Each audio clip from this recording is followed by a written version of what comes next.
AITA for being upset that my husband of 18 years left me alone at the hospital when I was bleeding internally?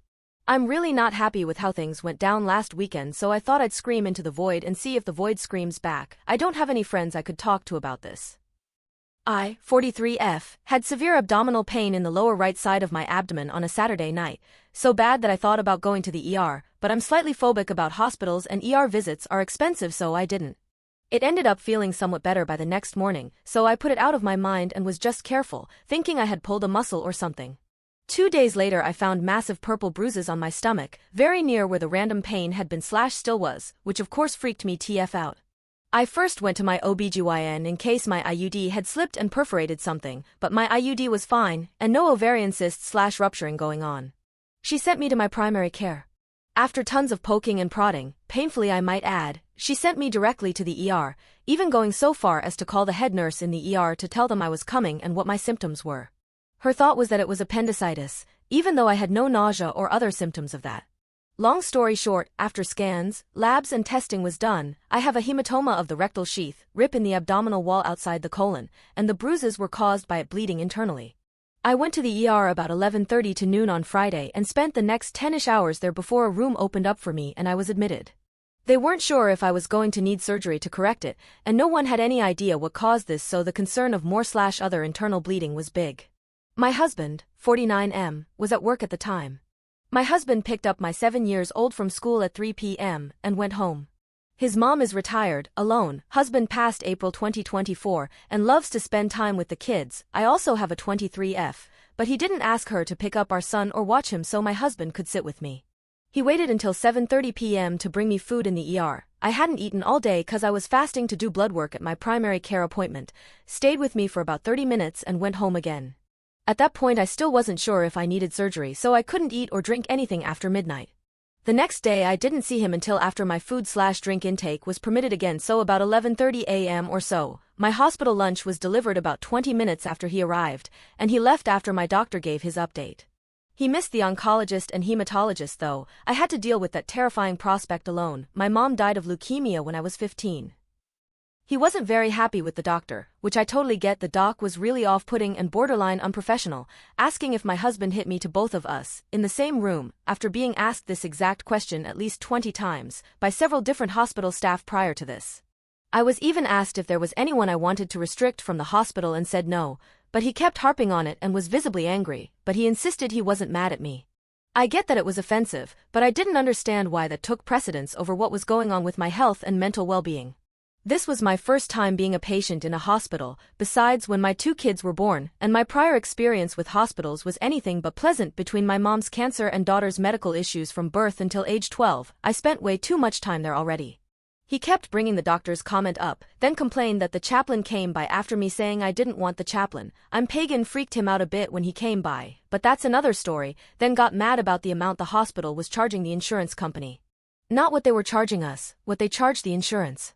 I felt like the whole time I was in there, all he did was act upset and angry, and, though he kept saying he wasn't mad at me, I felt like it was all about him and his feelings.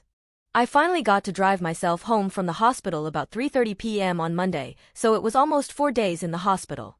My husband came 3 of the 4 days and stayed about 20 to 30 minutes each day. He's off weekends, by the way, and missed every doctor except that one. When I got home, I got a shower to wash off the stink of disinfectant, and then it was straight back to normal, as though I had never been gone. My son gave me a hug, and then ran off fine. He's 7. My husband played video games until dinner, then ate and helped with some of the dishes. No, let me do that. You're not supposed to be exerting yourself, or sit down and I'll take care of dinner. You just got out of the hospital. Nothing. I'm worried about my future. Is this a picture of what my life may be like in the future? Cancer is rampant in both sides of my family, all kinds, so I guess that means I'll be doing chemo alone, and probably going to die alone in a hospital bed at some point. I'm trying to move forward, but I also feel some resentment towards him, whatever happened to in sickness and in health. I can't help but feel let down by him. I was all alone in a scary place, not knowing what was wrong or what was going to happen to me, and he couldn't be bothered to come sit with me, keep me company, help stop my freakouts or support me. Not once did he tell me, "It's okay, you'll be okay, we'll get through this." Instead it seemed like it was all about his frustrations and feelings. So now I'm conflicted. Maybe I was being selfish. It's not like he could actually do anything to help me there, and he was with our son. But where do you draw the line between selfishness and need for help? AITA for wanting my husband to be more supportive during my time in the hospital? Relevant comments. Thestral breeder. NTA. You should seek counseling. Approach him using I statements, not you. I feel as though I received extremely little support during this medical crisis. While it must have seemed minor to you, I carry the trauma of X, Y, Z. This experience has really made me question what kind of support I would receive should I go through more significant injury or illness. I felt incredibly alone and am very hurt. I would have so appreciated extra help on my return and a warmer welcome, particularly after you missed almost all of my doctor appointments and only saw me for an hour and a half over a 4-day inpatient hospital stay. When you imagine what a hospital stay would look like for you, what does that look like for you? Be firm that you are hurt and would appreciate a genuine apology after time to reflect. Not an apology because you're asking, but an apology after he reflects on your side of that experience. And specify that you are focused on moving forward and want to be certain that you will be supported going forward. Update. Wow. I really didn't think I'd get more than a couple comments, but I really appreciate everyone who took the time to comment. I'm going to try to reply to comments tomorrow, cause I admit I was overwhelmed by the amount of responses and I was also trying to work at the same time. I really appreciate all the feedback, even those who called me MAH, cause many of you were right, I should have been more clear about my needs and feelings. Shout out to Thestral Breeder for helping with verbiage to use when I talk with my husband. I've worked call centers all my life and know the difference between I statements and you statements, but in the moment and personal life, it's hard. Edit to clarify a few points that keep coming up. 1. I saw the surgeon Friday afternoon, and he restricted my food/drink starting at midnight that night and lasting until I got my second CT scan the next day, around mid-morning, to confirm my hematoma wasn't seeping or getting bigger. 2. No, I didn't specifically ask him to stay, and yes, that's my bad. I was in a lot of pain, and I didn't want to deal with him rolling his eyes at me and saying fine, I guess I'll stay in an irritated and put out tone. Cause then I wouldn't have wanted him to stay, he would just have had a negative attitude that I didn't want to deal with at the time. Yes, he's done this before with other things, just nothing as serious. 3. My daughter is 23, but has some development delays, and doesn't pick up on cues very well. I know I'm making some excuses for her, but she was the last one to see her grandpa in the hospital before he passed and it really impacted her. Last year we lost my dad, my husband's stepdad, and her dog, who she loved and doted on like a kid. She's petrified of loss at this point and I am her rock. I also have to admit, I'm not used to leaning on my kids in any way. 4. My husband did not, nor has he ever hit me. I didn't fall, have an accident or have any physical trauma. I totally get why the doctors asked me about abuse, though I didn't realize until today that asking in front of the potential abuser was another tactic to find out the truth. I do get that. 5. Yes, this is a pattern. He repeatedly has stated his opinions as facts. He is not a very empathetic person, and we have been working on that. I try telling him that not everyone thinks or feels exactly like he does, and his opinion isn't fact or gospel truth. He also doesn't really believe in therapy or mental health issues. I have severe depression, general anxiety, and borderline OCD, according to my shrink. I'm not a doctor, and his reaction to me telling him I'm depressed was, well, I get sad sometimes too. 6. He loves his son.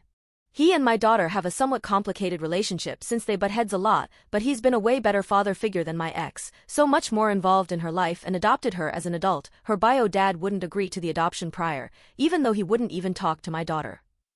7. When I gave birth to our son, he was there while I was in labor, and there through the entire birth process. However, once we were out of the labor and delivery area and in a private room, he just assumed he would go back home and see me sometime the next day. I had to convince him to stay with my son and I for the next couple of days in the hospital. Update. For those interested enough to want to follow up, here goes, and please, if possible be kind, I've got a lot on my head right now. So I finally talked to my husband about my hospital stay and it didn't go well. Admittedly, I didn't pick the best time to talk and said things in anger. I wouldn't take back anything I said and I wasn't mean or cruel in how I delivered it, but I wish I had picked a better time so that he was in a better mindset to receive the info. We were talking about an upcoming medical appointment for my daughter, and I said that we'd be leaving at X time the next day. His response: "You're taking her? Don't you have to work?" Yes. Yes, I do, so I'm going to have to call in absent because she is getting meds that won't allow her to drive home and this is a traumatic experience, so she needs support. We already asked her bestie and her grandma, both have uncancelable things going on. Him: well, I can take her. Me: really? It could take all day, you're cool with that? Him: ranting for a while about how she can just get dropped off, she's an adult and it's her problem. Me, again, I am totally admitting this was not the best way to bring to these topics, yes, because not only will she need a ride home, but she needs the support. Like I needed support in the hospital. But you weren't there. I had to do it alone. What was I supposed to do? Just sit there? Me, no, you could have reassured me, you could have held my hand so I wasn't freaking out so much, or just talked to me so my thoughts didn't spiral. What if I had bled out and they needed consent to operate? You weren't there to give it. Instead you were there 20 to 30 minutes at most and pissed every visit. Some people need emotional support. Scoffs. Me, well at least I know what to expect for the future. I'll be going to chemo appointments alone, sitting in my hospital bed/nursing home, alone and dying alone. 'Cause being there for me or anyone inconveniences you. A bunch of childish BS, OKS and whatever S. Then proceeds to act like nothing happened and immediately fall asleep, even though I have visibly red/puffy eyes from crying. Unfortunately, divorce isn't really an option for me financially or logistically. I can't uproot my kids. Yes, my daughter is 23, but with her current job and housing costs in my area, there's no way she can afford her own place, and my son has great connections in our neighborhood. My only viable plan to go to would be to move to the other side of the country because that's where my only support is. I'd have to quit my job, pull my kid out of school and move, if courts would even allow it. So until my son reaches an appropriate age, I'm staying with the expectation that I don't have a husband, I have a roommate with occasional benefits. I'm changing my will and my POA to my sister, but that's the most I can do at this time. For additional clarity, my mom passed when I was 16, and dad passed last January, though we weren't close at the time. For my biological family, I talked to one sister and my paternal aunt. Otherwise I'm an orphan. I'm fairly close with my MIL, enough to the point where she commiserates with me about my husband's behavior. He's a lot like his dad, who she divorced years ago. Lastly, for anyone who wanted a medical update, I've got an appointment with the hematologist/oncologist coming up, but it'll be a while. The worst of my bruises are finally fading and the rest are gone completely. I'm feeling better every day, but if I move too fast and or clench my abdominal muscles, I get a nasty pinch. I keep forgetting to take it easy with lifting and bending, but it's not bad, mild enough that an ice pack and a couple ibuprofen take care of the worst of it.